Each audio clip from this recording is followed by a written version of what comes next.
Alright.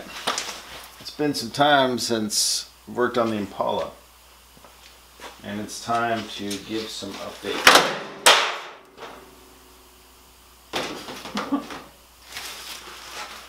There's a lot of junk here that's just been kind of left to sit on the car, and that's the most dangerous thing that you can do in a car project, because when stuff sits and languishes, you forget what you were working on, and you start to lose your vision, and you start to get overwhelmed by the details, and you think that you're not sure what you're going to do next. And you start thinking about all the things that you want to do, and all those things start to pile up and then start to become this insurmountable thing that needs to be accomplished. So, what's going to happen with the car? I need to get the engine back. It's at the shop for the second time. The bottom end is done. I took the short block and some Edelbrock E-Tech 170 heads to the shop because I was just taking way too long trying to figure out what kind of cam to put in the motor. And you know, it's a 283. It's not a big inch block, and I wanted something that would optimize the torque and horsepower, because I want a nice flat torque curve. I want a nice drivable street motor.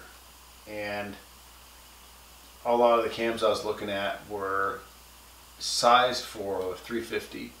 So if you get the Edelbrock 2099 top end kit, it comes with the E-Tech all aluminum 170 heads, and then they have I think it's a hydraulic Rolling Thunder cam that comes with it, and it's got something like, I don't know, 0.53 or 0.57 inches lift, something like that.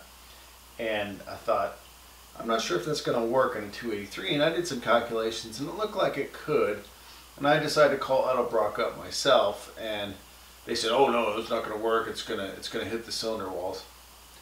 And I did some more research and I looked at it and I'm like, no, wait a minute, you guys spec this for the 305. The 283 actually has a bigger bore than the 305. So how could it hit the cylinder wall? Well, the fact is they don't know. They just are told to say something. And I'm trying to do something that's a little bit unconventional. So of course, I'm going to get stock answers. So that's why I took it to the shop and I said, hey, can you just do all the measurements and let me know what works? If it works with the Edelbrock Rolling Thunder hydraulic cam, whatever it is, fine. I'll just use that. And Wasserbeck said, hey, why not? I've got some really cool cams that I've used in the past, and I'll help you get a good one. So he's going to spec one out for me, and I should be able to pick up that engine from the shop anytime now, which I hope to do. But the whole point of all that is that I'm not going to peak out on horsepower on naturally aspirated. There's something special in this box. And what that means is we're going to have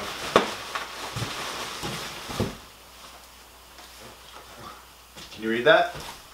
What's that say? This says Rotrex. Now, you might recall sometime back, if you read my blog, that I said I was going to have a centrifugal blower on this car. And I was. And I had a V2 Vortex blower left over from my Volkswagen Jetta. And I was going to use that. But I didn't, because the gentleman that owns my car, my old car now, wanted to use that kit for himself, for the car. And I thought, hey, you know, that was its originally intended home. That's where all the parts for the kit are going to go. And frankly, I was a little bit concerned about how much customization I was going to have to do to make it all fit. And I just didn't want to mess with it. Well, I had an opportunity to sell it to him, and so, you know, what's the saying? A bird in the hand is worth two in the bush. And so I took it up.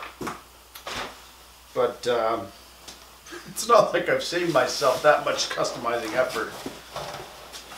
Probably made more for myself with this little beauty. Yeah. This here is a Rotrex C38. This is the biggest they make. This is the C38-81, and the CFM on this guy is got to be just about right for my motor. It's going to be pretty conservative. What's really cool about the Rotrex is that it has a self-contained oiling system, so you don't have to tap an oil pan, which is something I was going to have to do with the Vortec. It's got its own dedicated reservoir and comes with a kit to do that, plus a little pump to help you fill it up, which is sweet, and its own filter. And this little thing, what's really cool about the Rotrex, let me tell you how it works. The Rotrex, instead of using a geared impeller drive, it uses a planetary gear system with a viscous fluid on the main impeller shaft. So the impeller shaft sticks out. The impeller shaft and the blower side look just like a turbo or just like a centrifugal blower, except on the impeller shaft you have three little planetary gears that come around it, and all those gears are rotating at the same speed to spin the impeller shaft. And what that means is you have a lot less losses and you have near instant spin up on the blower, so you get a torque performance curve on your engine that looks a lot like a Roots type blower, because you have spin up much earlier in the RPM range than you would with either centrifugal or turbo. So this is kind of the best of all the worlds. It's a centrifugal shape with a torque curve kind of like a Roots blower with the efficiency of a centrifugal. So that's why this is cool. And it means that I can also, this guy's just so small, I can hide this guy down low in the engine bay for a little bit of a stealthy look. Not that I really care about stealth, not that I really care about this looking stock, but I just do kind of like the idea of being able to tuck it in there and make it so that, you know, when somebody looks in the bay, they look twice and they say, what's going on in there? And I'm very tempted, and I probably will, drive this car around with the hood off for a while once it starts running, because it's just cool. So looking really forward to that. I have almost all the parts. I have a Phytech throttle body that's going to mount on this Edelbrock intake manifold, and that is going to handle all my fuel injection for me. And in that big box on top of the car is a new fuel tank, which will be EFI ready, and turns out that that's totally a necessity. I actually got the wrong Phytech unit and had to sell the old one on eBay, and I need the one that's the power adder, which allows for boost, and so that will happen soon. But the good news is I still have the money from the sale, so it's really not a huge purchase because I already made it. And that's it. I mean, that's most of the expensive purchases after that. I'm probably going to replace this master cylinder with Hydro Boost, which is more compact and also easier to control because I don't need to rely on vacuum. Vacuum is like almost as bad as wiring to me, so I wouldn't mind just eliminating the need for it. And then another purchase I need to make is a limited slip differential for the rear. As long as I have the drivetrain out right now, I should just swap that. And then there's one last thing I need to show you that I'm pretty pumped about.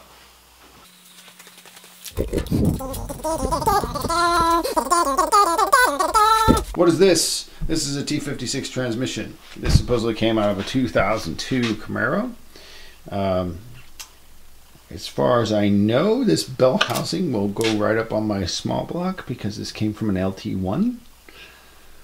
The thing I haven't quite figured out yet is the clutch kit, but I suppose I will soon. So that's it for now, for a while. I think I'm gonna hold off on wood projects, or at least try to a little bit, just because it makes so much dust in the shop, and it's sort of like a shift in the way of thinking, right? So now I need to get back into car thinking, and if I get back into car thinking, I should be able to make some progress on it. So a couple other little things I need to take care of. This fender is pretty bad towards the front, and I actually have a piece of a fender somewhere that I'll be able to patch and weld. But you know, that's like a whole new kind of thinking. I think the mechanical parts of the car, like woodworking is one way of thinking, mechanical parts of the car is another way of thinking, and then bodywork is yet another way of thinking. And I'll do that towards the end. I'd like to just have a running car first if I can. So I'm going to put the car up, at least in the rear, on jack stands, and hopefully I'll have the engine soon, and I'll be able to show some updates.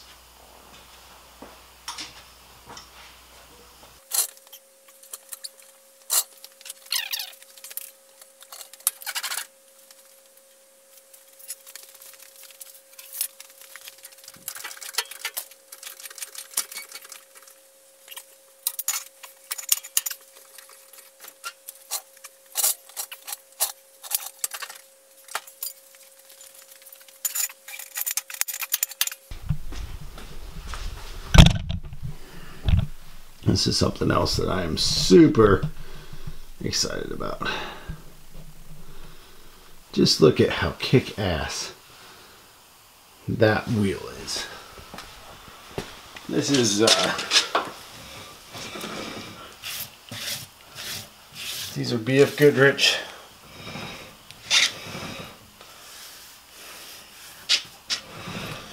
And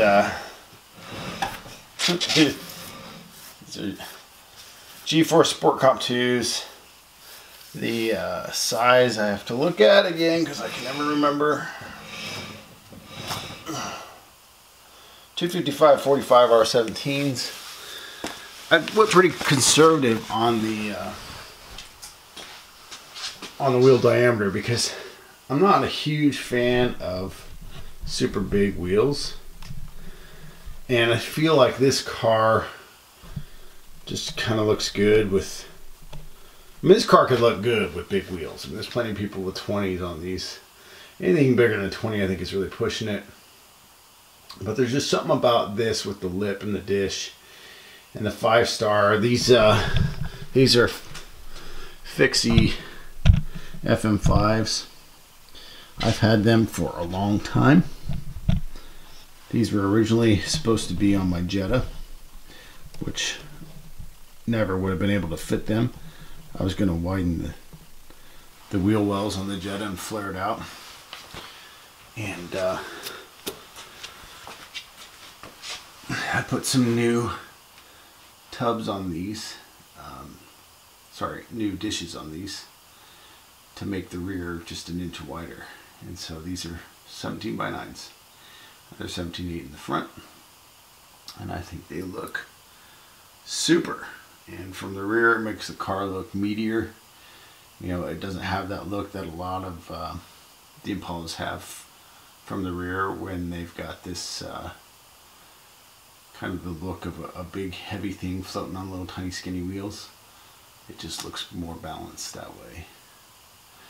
So I'm super pumped about these, and I would like to do something cool here. I have the center caps, and I could technically just put them on the car, but I could also do something different, which I might do. I hope I'm getting the car, or in the garage, back into car mode here, which will be pretty exciting. So that's the update.